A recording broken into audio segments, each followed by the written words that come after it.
Hey, Beauty. In this episode, I talk about what the Bible has to say about exposing evil.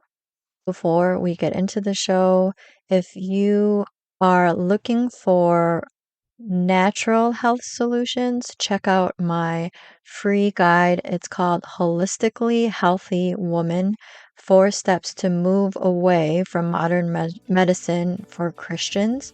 If you're interested in this guide, go to herholistichealing.com/free. With all that being said, let's get into the show. Welcome to Her Holistic Healing. Do you want more energy and less anxiety so that you can do all the things? Are you searching for meal ideas, essential oils, and other holistic treatments? Do you wish you could know which direction to take with your health so that you could finally feel better? Hey, I'm Alexandra. I love Jesus. I'm a wife, mom of 3, and registered nurse with years of experience in clinical research. I also wanted more energy so that I could have more fun and keep up with my growing child. I too was confused about all the different diet and treatment options. I too wanted to wake up every day and feel good, but I felt anxious because I couldn't solve the mystery of my health. Until God showed me that He is the source of true healing. In this podcast, you will learn holistic treatments and Bible truths that will lead you to the peace, joy, and freedom that you have been hoping for. So what do you say we take a break from the mind-numbing humdrum busyness? Let's rest and let God be our healer and helper.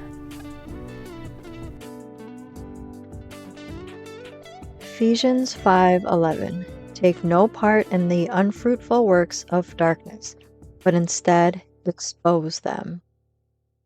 Isaiah 5:20. Woe to those who call evil good and good evil, who put darkness for light and light for darkness, who put bitter for sweet and sweet for bitter.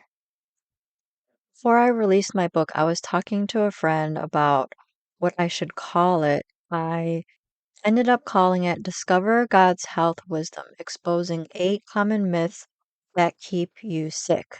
I stuck with the subtitle, Exposing 8 Common Myths That Keep You Sick, because I don't know how I came up with the word exposing, but when I mentioned the word exposing to my friend, she said she liked the word exposing because it makes her think of Ephesians 5:11. Another friend was talking about this verse, and she was talking about how she had never really been taught to expose evil. But according to this verse, we are supposed to be exposing evil.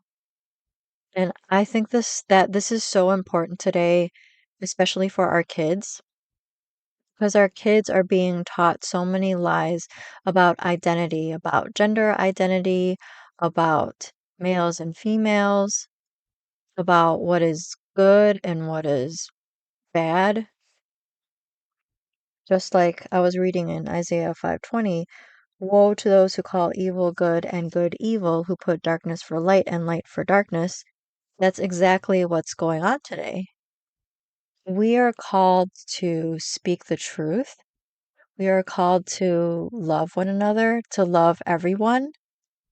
But loving someone doesn't mean that we just agree with everything that they say, or we just dismiss what they're doing. It doesn't mean that we're silent when we see them going in the wrong direction. I'm not saying that it's always our place to say something.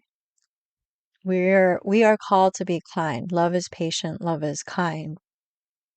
I think part of the problem today is that sometimes we think it's kind to just tolerate someone's sin, someone's wrongdoing, when that's not the kind thing to do.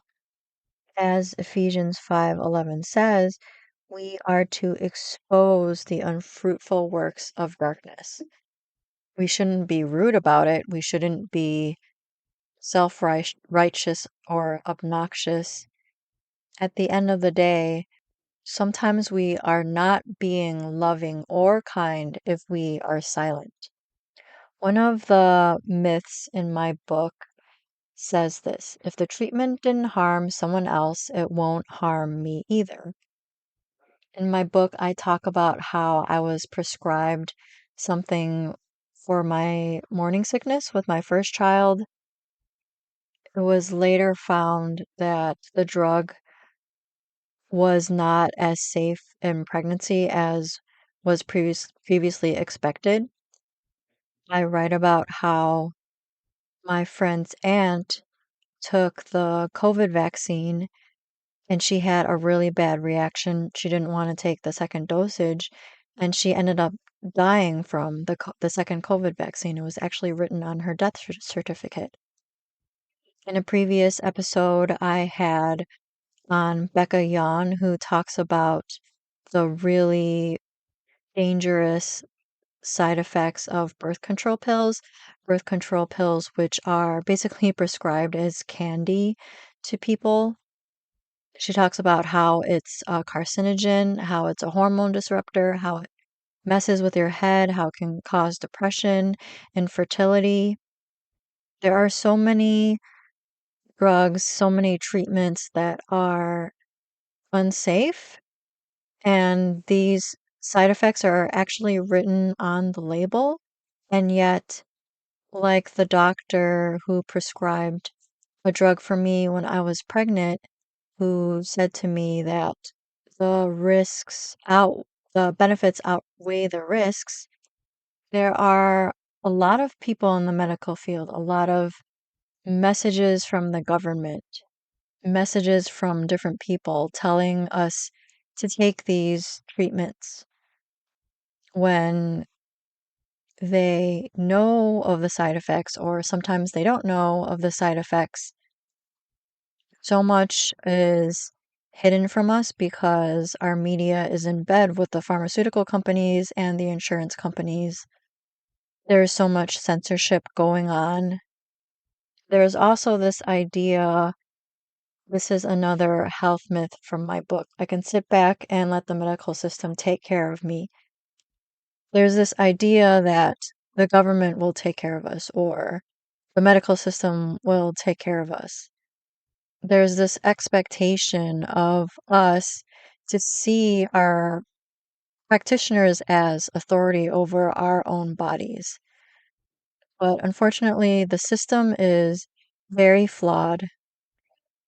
I used to get extremely upset about all of it, the very flawed system, the lies, the censorship.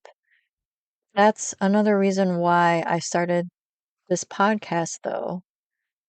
In a way, it helps. It helps to call out what I see, what I've seen as a bedside nurse, what I've seen as a patient, what I've seen as a family member of patients that have died, as a nurse that has worked in clinical research in the drug safety industry for many years.